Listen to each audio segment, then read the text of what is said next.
le fonds Boulbé est arrivé à l'école en 67. Boulbé était en poste à l'époque à Siem Reap, donc au Cambodge, et il a voulu conserver ce fonds et avoir un double qui soit à la photothèque de Paris. Donc ça, on le sait parce qu'on a retrouvé les courriers. Il envoie environ 6000 documents qui sont des négatifs 6.6 et puis quelques tirages papier. Alors ce fonds concerne deux grandes aires géographiques, les hauts plateaux du Sud-Vietnam et la région des Phnom Kulen au Cambodge. En 1963, il a commencé à travailler à Siem Reap. Il est devenu membre en 68. Et en fait, ces photos, il les a prises dans sa première vie d'une certaine manière qui s'est déroulée au Vietnam. Il a cherché à connaître les environs de l'endroit où il s'est installé, vers Blao, la région de Blao. Et il a commencé à faire des expéditions dans les villages alentours de l'ethnie Ma. Et même si au départ il n'y avait pas de formation d'ethnographe, il a déjà pris énormément de photos. Il a aussi appris la langue et il a noté la littérature orale.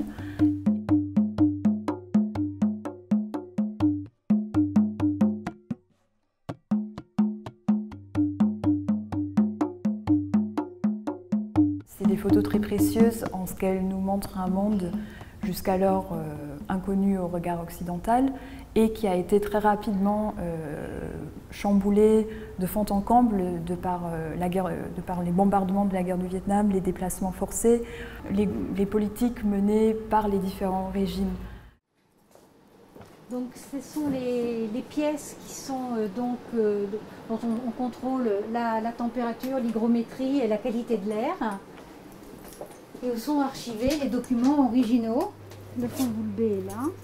On a quelques lettres qu'il a envoyées au directeur de l'école avec les photos correspondantes. Donc ça, ce sont quand même des sources d'informations relativement précieuses. Ce sont les seules. Voilà. Pour la conservation, alors ce fonds est en très bon état. Ce sont donc en majorité des négatifs 6.6. Le degré d'humidité et la température sont des constantes qui sont contrôlées.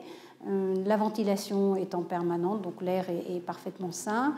Il n'y a pas de lumière du jour. Et puis nous faisons des campagnes de numérisation qui permettent à la fois une diffusion beaucoup plus facile à la communauté des chercheurs, des étudiants. Nous mettons les fonds en ligne à partir d'une base de données renseignée, donc on a une photothèque virtuelle. Et la numérisation nous sert aussi à un archivage pérenne.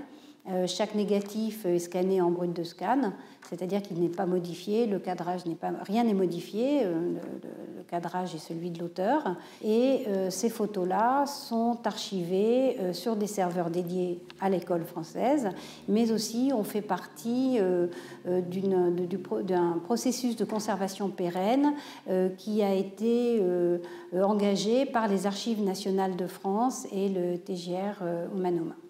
C'est des témoignages d'autant plus intéressants qu'aussi bien au Vietnam qu'au Cambodge, il y a eu des politiques gouvernementales en fait, qui interdisaient aux gens, que ce soit de limer leurs dents, de les noircir, de se mettre les grandes boucles d'oreilles.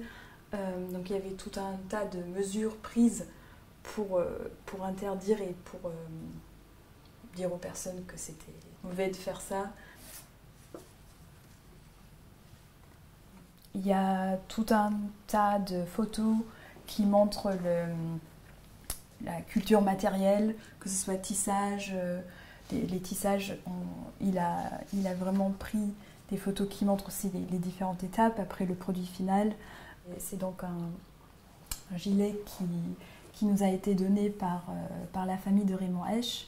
Ce que la jeune femme, elle porte ici, le gilet, on retrouve à peu près les mêmes motifs. Outre l'intérêt directement historique et ethnologique du fonds Boulbé, il nous renseigne aussi sur les modalités de la pratique ethnographique de l'époque et sur la représentation des habitants des Hautes-Terres. En dehors des photos qui couvrent des événements, on y trouve des portraits saisissants dans lesquels on a vraiment l'impression de rencontrer des personnes dans toute leur individualité.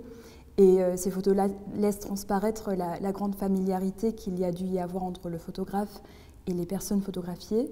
Par contre, il y a aussi des photos mises en scène, comme celles d'hommes dans leur attirail guerrier ou encore celles de jeunes femmes qui posent nues.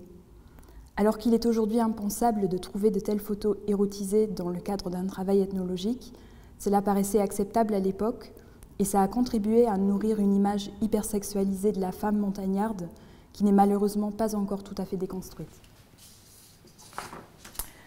Donc voilà un extrait des nombreuses photos de sacrifices, ou en tout cas de grands rituels, là, en l'occurrence de sacrifices de buffles. On voit un rituel qui est commun à toutes les populations des hauts plateaux de l'Asie du Sud-Est continentale. Yves Goudinot a décrit comment au Laos, en 1915, il a encore observé un grand sacrifice de buffles, je pense de 13 buffles, donc ça représente un énorme investissement.